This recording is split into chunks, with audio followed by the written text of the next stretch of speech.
As a CEO, managing your board and managing the board meeting tempo is one of your responsibilities. You want your board members to come to the board meetings prepared, to have an expectation that's set by you about what you want from them in the board meeting, and to have some consistency from board meeting to board meeting.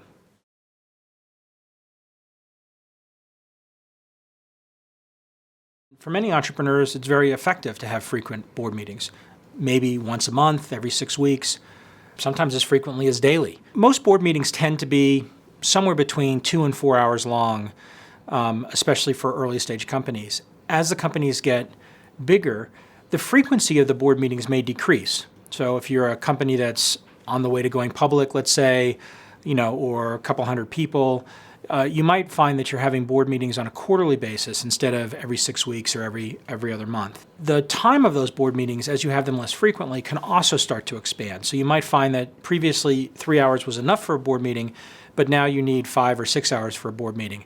Allowing that to evolve over time is important, but every year setting that expectation as the CEO for what the board meeting tempo the following year is going to look like is key. Now, it's important to recognize that you don't have to only have board meetings when scheduled. Lots of things come up in the course of a business that require board interaction on an ad hoc basis, whether it's a telephone call or a video conference or even an in-person meeting. And a really good board is very flexible and able to be responsive to the CEO when something's needed, whether it's a decision or an update or a legal issue or something that's going on transactionally.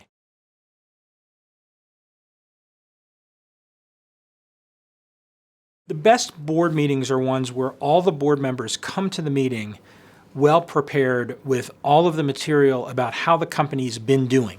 And that material could include financial information, but it could also include product information, sales information, strategic information, things that you want the board members to pre-read in advance of the board meeting. The worst board meetings are the ones where for 2 or 3 hours, the CEO and the leadership team gets up and reports out to the board what's been happening. Most board members can read.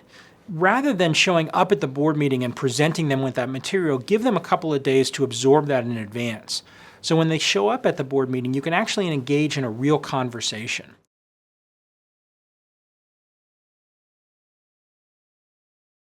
I think there's a couple of different kinds of expectations you can set with your board. One is your expectation around attendance and engagement.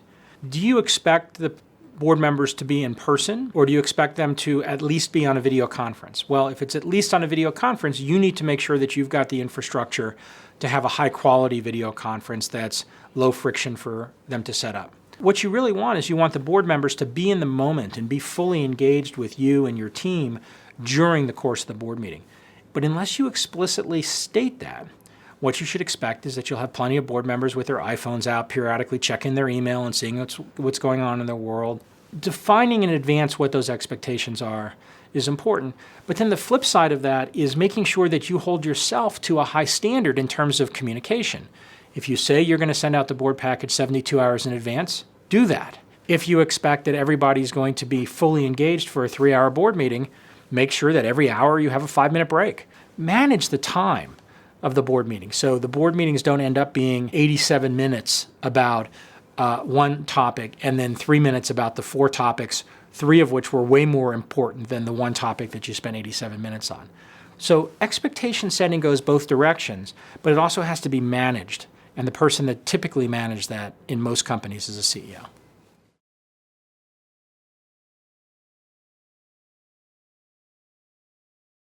I think it's really powerful for CEOs to close the loop after the board meeting.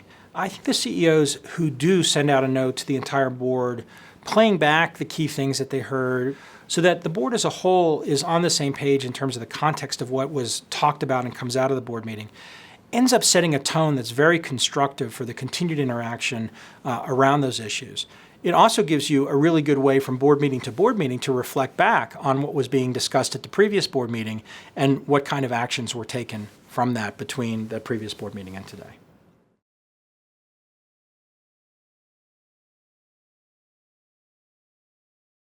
Plan the board meeting calendar well in advance. So schedule out the entire next year's board meetings probably sometime in the fall of the previous year.